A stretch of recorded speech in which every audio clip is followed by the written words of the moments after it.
Kyle was asked about your man Rourke, and he explained why he liked him. So I think it's good for you to hear what Kyle thinks of Rourke. What do you see from him? Why is he a good fit for your system?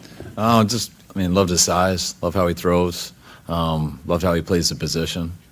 Just especially watching him this year, I don't think it was a coincidence how good of a year they had with the type of quarterback they had, and no, he did it the whole year with he had broken finger, a torn ACL, and still was really, really impressive. And we're in a situation where, getting a guy with a torn ACL, and he probably won't be cleared by training camp. It'll be close, but it's not an issue for us right now because obviously with Brock and Mac and love Tanner too. So I thought it was just a very good, valuable pick for us for a guy who might not be ready for another year. Because I think he's about 7 months out because he got it done after the season. But we're in a situation we could take him, and I think he would have gone a lot higher if he was healthy. Well, there you go. You have other needs. It seemed, but they like him. It's a quarterback. They think he's tough. They think he's really accurate. He's big. He's got stature. We'll see. Well, how can you question going for a quarterback ever? I just don't think that this is the quarterback. The Niners do not have a good offensive line. I don't think a quarterback with no mobility behind this offensive line is going to stand much of a chance. But they like him. He's big. They think he's accurate. They like him as a prospect, and so we'll see. I would say Tanner Mordecai probably is going to get beat out by this guy, but you never know. It sounds like this guy could be headed towards a redshirt physical year. Yeah, I knew it. I knew that they loved the ACL, and now that they added the broken finger, I knew that something about that, because that's so unique. They're like, oh, he's a dog, and I guess they see value in the fact that he played with a bad ACL, and there's more there. There might be more there. That's kind of like the vibes I'm getting from Kyle on that. Again, I mentioned, and I even showed this play when we did our live stream on Rourke, but this is an incredible play. And this is like a little snippet of basically what he can do on a given play.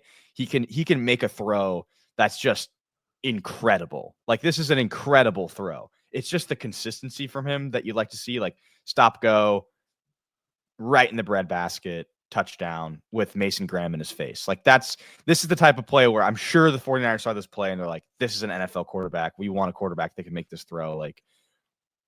This is the flash that you like to see. So the upside is, can they get this out of him more consistently? I don't know. What do you think? You had other more pressing needs. You had better players on the board. You had guys that can play right away. It sounds like they're thinking about redshirting this guy. So maybe they just feel like, hey, you know what? They can stash a talented, pocket passer and see how things shake out. Maybe he'll be a guy that develops nicely within their system. It's interesting though, really. Kyle Shanahan, early on said that, he didn't want Colin Kaepernick because he wanted a quarterback that he wanted his backup to be very similar in stylistically to his starter. Well, I would say Rourke is probably most similar to Mac Jones. He's not similar to Brock Purdy at all. He's much more similar to Mac Jones. So I don't know. We'll see. We'll see. You can never go wrong getting a quarterback that you like. I just didn't like him. He's just kind of a statue, and he's accurate and he's got stature, but I think mobility is in today's NFL with the athletes that you have on defense, you have to be able to move. And there were guys, Riley Leonard went in the 6th round to the Colts. I believe there were guys, like Taylor Elgersma and I think Brady Cook might have went in the 7th round. But there were more mobile quarterbacks out there. But obviously they weren't looking for that. They were looking for a pocket passer, and maybe they see a future starter. Who knows? I see a totally immobile quarterback who has a good arm, but nothing crazy great. He's accurate. I'll give him that. but I didn't see special. So we'll see. We'll see how it goes. That was probably my least favorite pick because that to me, there's you had other needs and you acted like you didn't, and that's going to burn you. That's going to burn you at some point. This roster is hardly just locked and loaded, and you're thinking about your fourth string quarterback and somebody to beat out Tanner Mordecai. I mean that's rich. I mean really you have huge needs on the line of scrimmage. You didn't get a tight end. You didn't probably get enough at linebacker. You probably don't have enough up front defensively, and you went quarterback. So to me, it's baffling. There's three things about Kurtis Rourke that I can tell you right now is the reason why Kyle Shanahan likes him.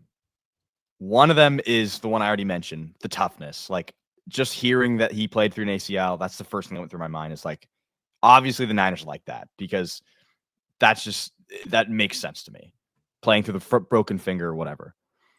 The second is that he's a pocket passer. Like Kyle Shanahan, it's basically doubling down on the fact that he knows that he's best with a pocket passer. He in his career, when he's had a mobile quarterback, it hasn't worked out. His best quarterbacks that he's coached have been Matt Ryan, not Joe Flacco, Brock Purdy, Jimmy G. Like he's just admitting like this is the kind of type of quarterback that he likes. Like it's just this is the play style that he wants to play with. And he even said in the thing, like the third is that he made the program better. And it's a similar thing to Brock Purdy. Like he mentioned in the presser, like, I don't think this program would have been as good without him. So he obviously believes that this guy's elevating the program. And that's probably why they took him. Yeah. I mean, did you watch the playoffs? I mean, he wasn't very good in the playoffs. Do we need to bust out the Rourke game log and really show what the guy did in the playoffs? Actually, I'm gonna pull that up because that wasn't good in the playoffs. I mean, Lucas, in the playoffs against Notre Dame, 20 of 33, 215, 2 touchdowns, 1 pick. He did have a great playoff game, or he did have a great game against Purdue, where he threw 23 of 31 for 349 and 6 touchdowns. That was a great game. He also had a great game against Michigan State, 4 touchdowns, no picks. And he had a good year. I mean, 29 touchdowns, 5 picks. But in the one playoff game, I shouldn't say he was that bad. He ran 5 times for 10 yards. He was sacked 3 times. He threw a pick. They lost the game. He threw for 215 yards. So I don't know. I mean, to me, he's a pocket quarterback who's a statue, who's got a decent arm, but nothing crazy. Nothing crazy. I'm not a big Rourke guy. These are his two biggest games right here. Ohio State and Notre Dame. In Ohio State, he was 8 of 18 for 68 yards, 44 completion percentage, sacked 5 times. Yeah. He rushed for negative 33 yards, probably just from getting sacked, but not very much to say there. Notre Dame playoff game. He was sacked 14 times in his last 4 games of the season. Yeah. 20 of 33, 215 yards, 60% completion, a pick, 2 touchdowns, 3 sacks. Yeah. Big kid though, this is the way you want your quarterback to look. 6'5", 230, He played great against UCLA. If you watch the UCLA tape, he looks like a monster. Yeah. But obviously, like, look at these teams they played. So he's one of my least favorite picks.